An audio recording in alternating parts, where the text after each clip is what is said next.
তো এইখানে আমি এই যে তেল দিয়ে দিয়েছি, তেল গরম হয়ে গেলে পেঁয়াজ দিয়ে দিয়েছি। পেঁয়াজ ভাজি করা হয়ে গেলে আমি এই যে ওস্তার আলু কেটে রেখেছি, ভাজি করে নিব। তো পেঁয়াজ একটু বেশি পরিমাণে দিয়েছি, বেশি পরিমাণে দিলে কিন্তু ওস্তা ভাজা খেতে ভালো লাগে।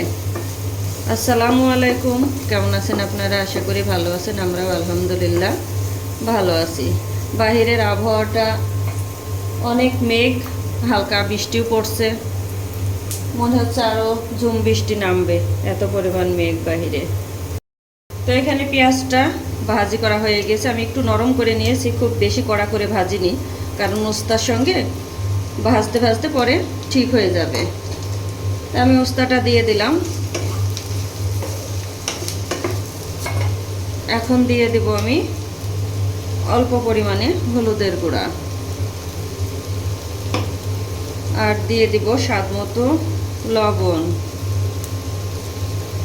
ওস্তা ভাজিটা খেতে কিন্তু খুব ভালো লাগে, একটু তিতা তিতা লাগে। রমজান মাসে ওস্তা ভাজিটা ভালো লাগে খেতে।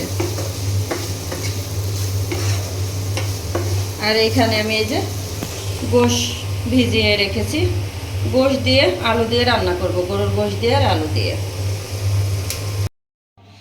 তো এইখানে এই যে গোশ কেটে ধুয়ে পরিষ্কার করে রেডি করে নিয়েছি। এখন হচ্ছে দারুচিনি আর এলাচ দিয়ে দিলাম, দিয়ে দিলাম পেঁয়াজ কুচি। আমি হাতে মাখিয়ে বসিয়ে দেব।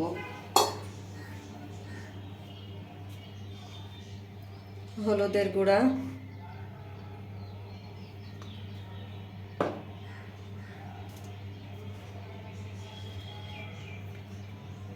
ধনিয়া গুঁড়া,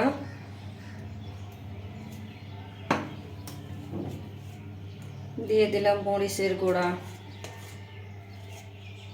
বেশি দেব, একটু বেশি দিলাম।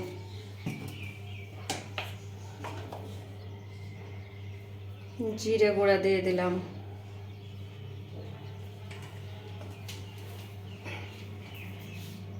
স্বাদ মতো লবণ।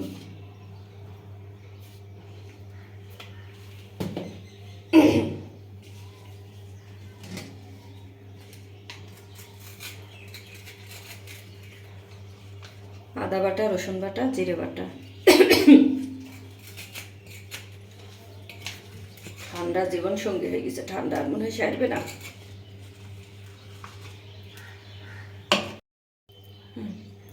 এখন দিয়ে দিলাম আমি পরিমাণ মতো সয়াবিন তেল। ঠান্ডা সারছেই না। এখন আমি হাত দিয়ে মাখিয়ে নেব।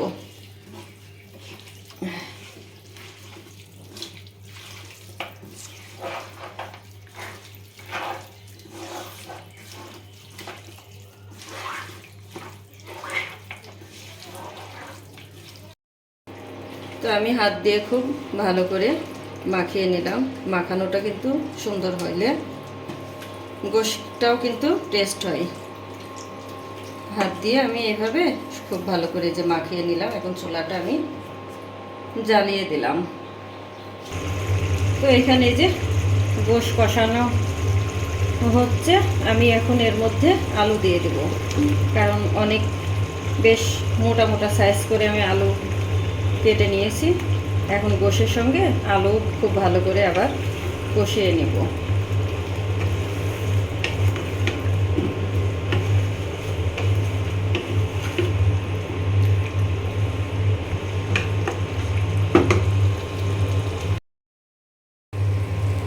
এই সুন্দরী ফুল, সুন্দর ফল, মিঠা নদীর পানি, খোদা তোমারি মেহেরবানি, খোদা তোমারি মেহেরবানি।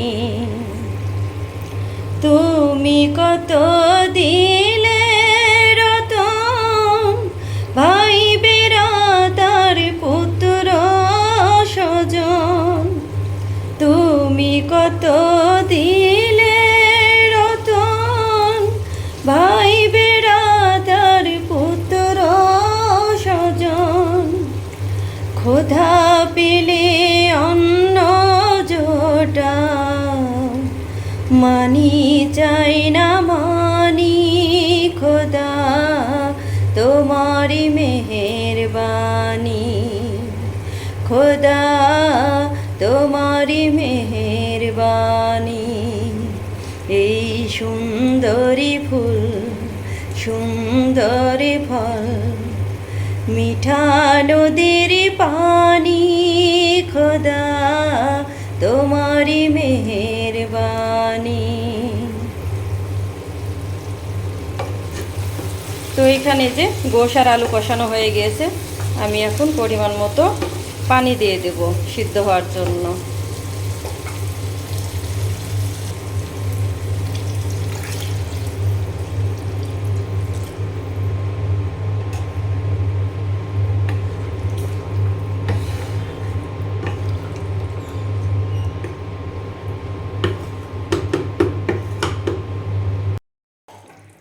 তো এখানে এই যে গোশের তরকারি রান্না হয়ে গিয়েছে, গরুর গোশ দিয়ে আলু রান্না। আমি চুলাটা বন্ধ করে দিয়েছি। তো অনেক দিন পরে মামা স্টোরে চলে এসেছি। এই যে আমার মিঠু মামা। মিঠু মামা কেমন আছো? আসসালামু আলাইকুম ওয়া রাহমাতুল্লাহি ওয়া বারাকাতুহু। আলহামদুলিল্লাহ। তো অনেক দিন পরে এসেছি, ঈদে অনেক মাল উঠাইছে। এই যে খুব সুন্দর সুন্দর এখানে। হ্যাঁ, মেয়ে কোচিংয়ে দিয়ে তারপরে আমরা চলে এসেছি মিঠুর দোকানে।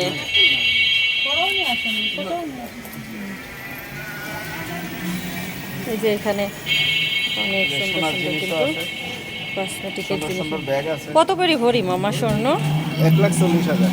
1,40,000 মাত্র। 1,40,000। আমার জিনিয়া ম্যাডাম আছে আর আমি আছি। তারপরে তো এই যে বাসায় চলে এসেছি মেয়েকে নিয়ে কোচিং থেকে। এখানে যে বড় মেয়ে ইফতারি রেডি করে নিয়েছে প্রতিদিনকার মতো। আর আমি তো এই যে রান্না শেষ করে রেখে গিয়েছিলাম। এখানে গরুর গোশ দিয়ে আলু রান্না করে রেখে গিয়েছিলাম, এখানে উস্তা ভাজি করে রেখে গিয়েছিলাম। আর এসে দেখি যে এখানে বড় মেয়ে এই যে ভাত বসিয়ে দিয়েছে। তো ভিডিওটি আমি আজকে এখানেই শেষ করব। ভিডিও দেখা শুরুতে প্লিজ একটি লাইক দিয়ে ভিডিওটি দেখা শুরু করবেন। আমার ভিডিওতে লাইকের সংখ্যা খুবই কম, আপনারা লাইক দিতে ভুলে যান কিনা জানি না। ভিডিও যখনই শুরু করবেন প্লিজ একটি লাইক দিয়ে ভিডিওটি দেখা শুরু করবেন। আমার লাইকের সংখ্যা খুবই কম। তো ভিডিওটি আমি আজকের মতো এখানেই শেষ করলাম। আসসালামু আলাইকুম।